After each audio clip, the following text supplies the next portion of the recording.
Alright, this is going to be a review for the movie Doctor Sleep, which I saw in the theater last night, and I was pretty excited to see this movie, but I was absolutely blown away about how much I actually liked and loved this movie. This movie took me by complete surprise as far as my enjoyment level of it. Now, granted, right before seeing this movie, I did see Terminator Dark Fate, which is like the lowest piece of shit that you could have watched in the theater right now. So maybe just the down from that really gave me an extra high from seeing Doctor Sleep. I'm not sure what it is because I went with a buddy of mine and we both had the same thoughts. We came out of Doctor Sleep like, was it that good, or were we just like burned too bad from Terminator that this turned out to be really good? But I think it truly is a fantastic movie, and it completely blew me away, like I said.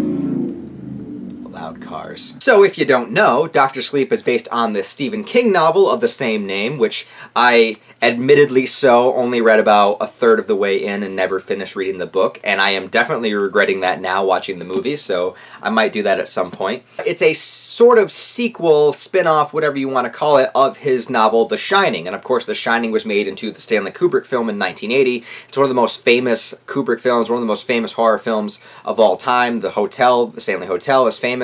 All of that comes from The Shining. Now, the interesting thing about it is that Stephen King wrote a sequel to his novel. He didn't write a sequel to the movie, because the movie version took a lot of liberties and changed a lot of things, and Stephen King is, of course, publicly and famously known as to not liking the Stanley Kubrick adaptation of his novel.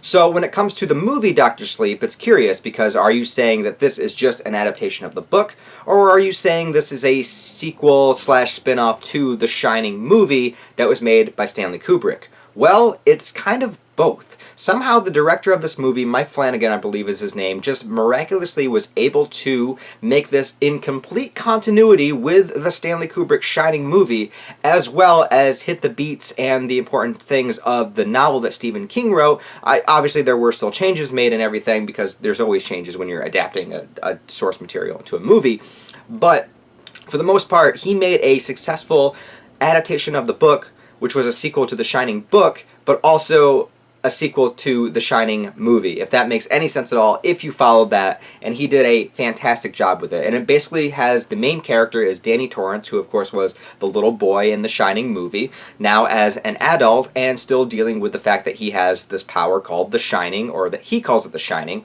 Other characters in the movie call it the Steam. It's known as different things, but it's the same kind of power or source of power. And he's still dealing with that and is haunted from the things that happened in his childhood. He's able to lock most of that away in like the deep resources of his mind and sort of move on with his life, just going from place to place trying to figure out what to do with himself and all of this baggage that he has with him. Well, he winds up tangled up with another character that has the same kind of ability, except a much more stronger version of it. And we also learn that there's this group of people out there that, and this isn't a spoiler because this is all given to you very early on, I'm just kind of giving a brief summary, that can actually, a group of people that actually can take the Shining ability from other people and basically make themselves stronger, make themselves live longer, make their vitality longer, their strength stronger, everything about that. So they basically like suck it from people in a very horrible and disturbing way. And this movie does not shy away from the horror aspect of the fact that we're in this, you know, Stephen King, The Shining universe, or whatever you want to call it. They definitely double down on the horror when the horror needs to be there. But the thing that's so great about this movie is just it has such a fantastical element to it, but it feels grounded enough to where you buy into it, because there are a lot of things that happen in this movie that in the wrong hands could have turned out to be really cheesy and cringeworthy. And I'll be 100% honest, watching the trailers for this movie, I was kind of nervous it was going to go down that road. After watching the movie itself, I can safely say, at least in my humble opinion, that this movie definitely hits the exact tone that it needs to hit all the way through. It's horrific when it needs to be horrific. It's fantastical when it needs to be fantastical. It's heartwarming at moments. It's very sad and tragic at moments. It basically hits all the beats that you want to hit in a grounded enough way so that you buy into all of like the powers and abilities that these people have in the movie, because it's not just Danny Torrance, it's a whole bunch of people people that we learn have the Shining ability. I think the thing that makes it work so well is the acting also from all of the characters. Ewan McGregor gives a fantastic performance. I don't know who the child actor is that plays a character named Abra. I think she's like a brand new actress or whatnot. She was phenomenal in the movie. I also like how she had anime posters all over her wall. That was great. She did a really, really great job. Rebecca Ferguson as the main villain. Holy crap, she was awesome. She was like, you connected with her. I'll get to the whole troop and the villains actually, because the thing, these villains do a very like horrific, brutal thing in the movie, and they've been doing it for years. We only really see it happen once in the film, but they do a horrific thing. But the thing about it is that we spend enough time with this villainous group of bad guys that we see how they operate, and we see that they work more as in like a family unit. They're not just going around being evil for the sake of being evil. They're doing evil things for a selfish purpose, but they work together. They're a team. They're a family unit. They care about each other. They have personality. And that's what I think excelled in this movie so much, is that the fact that these characters felt like real characters. They felt like a unit that you would, in any other circumstance, want to see how they survive, want to see how they go on, want to see how they interact, because they're such a charismatic group of people. And they are just people. Just the fact that in order to get more powerful and take a Shining ability, they do some really, really awful shit.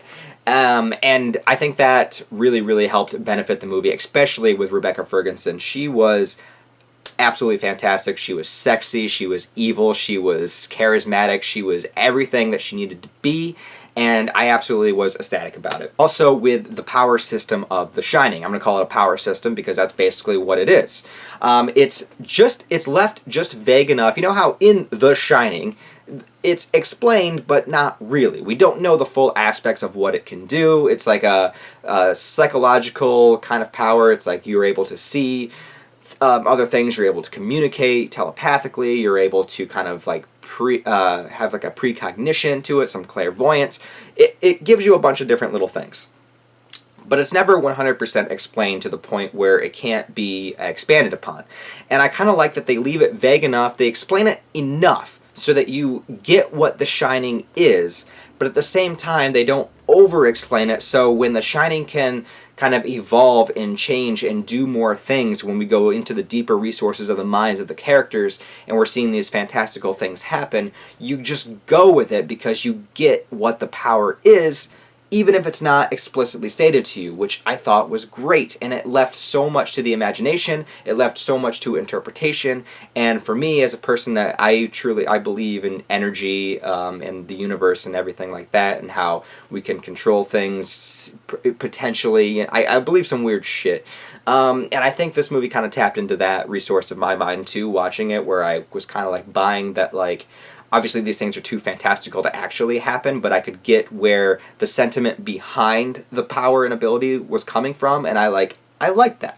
Basically, like, expand on the ideas of energy and telepathic ability and whatnot and things like that. So, anyways, I thought that was really well done. It kept the movie grounded as well as being fantastical and horrific when it needed to, and yes, we do get definite callbacks and a lot of things from The Shining. So if you love the film The Shining, especially the last half hour of this movie, you're going to get a lot of that. The thing about it is that some people may see it just as fan service, and some people might not like it. Because, look, this movie is completely different from The Shining. This movie is not The Shining. It has the Danny Torrance character, it has elements from The Shining, the hotel, yada yada, but this is a different kind of movie. So if you're going in expecting The Shining 2, you're not going to get that. What you're going to get is a completely different story dealing with the ability of The Shining and what that means on a larger scale rather than confined into a location. And, you know, depending on how you want to view that, might make you really like or really dislike this movie. I love The Shining. It is basically my favorite horror film of all time. That and The Devil's Rejects, it kind of goes like this, which is really funny that both a sequel to The Shining and The Devil's Rejects came out in the same year within a couple months from each other, and they're my two favorite horror movies. That is really weird. But this movie is not like The Shining, and it doesn't try to be. You know, it has homages, it has some shots that are similar from The Shining and whatnot, and it gives you some characters and moments, a little bit of resolution maybe from some things that happen in The Shining, but it's a different kind of film.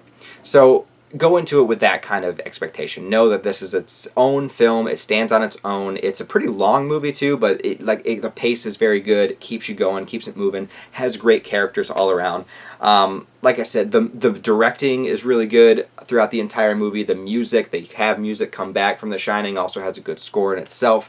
I absolutely love this movie. I can't praise it enough. Probably one of my favorites of the year, if not my favorite. There's some more movies I have to see, but I love this movie, so I would definitely say go see it, especially if you're a fan of Stephen King or The Shining or just horror movies or suspense, thriller, fantastical, supernatural, anything like that. Go see it because I absolutely loved it. So tell me what you thought. If you did see it, down below, comment, let me know what you think. Like this video, subscribe if you want to, maybe even share it. Maybe. And I'll talk to you guys next time.